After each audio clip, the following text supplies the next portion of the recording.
Alta Profit, assurance vie, retraite, immobilier, le meilleur de l'épargne en ligne depuis plus de 20 ans. Le Conseil en Plus présente Sud Radio, les incontournables de la gestion de patrimoine, Thomas Binet. Nous nous retrouvons comme tous les jeudis soirs avec notre consultante Catherine Boddenot, directrice marketing, offre et communication d'Alta Profit, pour parler gestion de patrimoine. Bonsoir Catherine. Bonsoir Thomas. Catherine, aujourd'hui, on va s'intéresser aux enfants et aux petits-enfants. Les parents ou grands-parents peuvent vouloir leur donner un coup de pouce pour se lancer dans la vie. Alors Catherine, comment on peut s'y prendre ? Alors, il y a plusieurs solutions pour constituer un capital, que ce soit pour un enfant ou un petit enfant.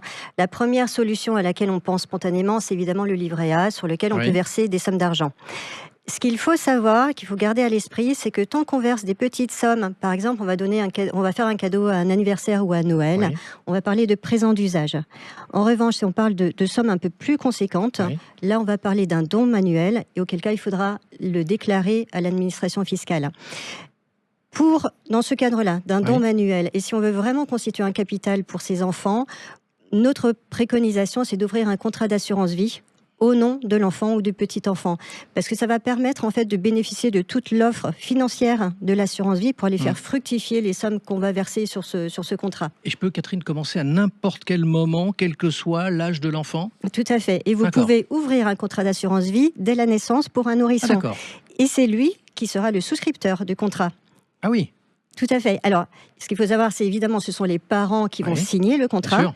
Et si l'enfant a 12 ans au moment de l'ouverture du contrat, il faudra aussi sa signature. Alors, mais comment je vais m'assurer quand même que le capital que j'aurai versé sera bien géré puis bien utilisé ?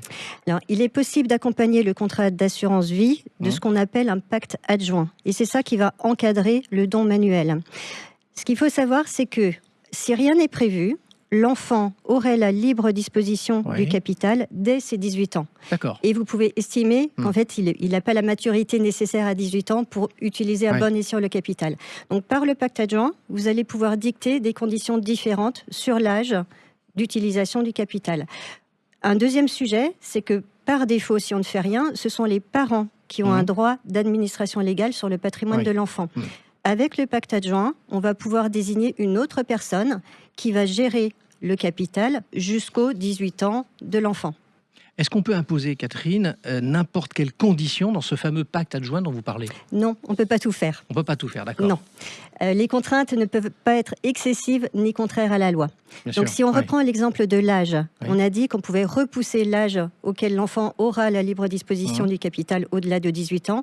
En revanche, vous pouvez aller jusqu'à 25 ans et pas au-delà. Donc si on prend un exemple, on va imaginer un grand-père qui ouvre un contrat d'assurance vie pour son petit enfant qui a 5 ans. Il pourra imposer que cet enfant pourra accéder à son capital à partir des 25 ans. Et en attendant, il peut être décidé que ce sera lui qui gérera les sommes et non pas les parents. Et voire même qu'à son décès, il pourra désigner par exemple une tante qui prendra le relais pour la gestion des sommes investies. Bon, résumons-nous, si j'ai bien compris, ce pacte adjoint permet donc à la fois de protéger le capital et de s'assurer qu'il sera bien géré jusqu'à la date fixée.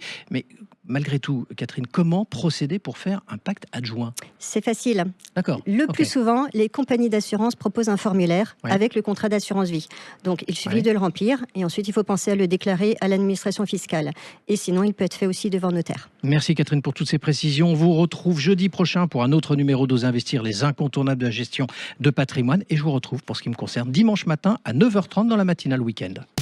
Sud Radio, les incontournables de la gestion de patrimoine, Thomas Binet. avec Alta Profit, assurance vie, retraite, immobilier, le meilleur de l'épargne en ligne depuis plus de 20 ans. Le Conseil en Plus.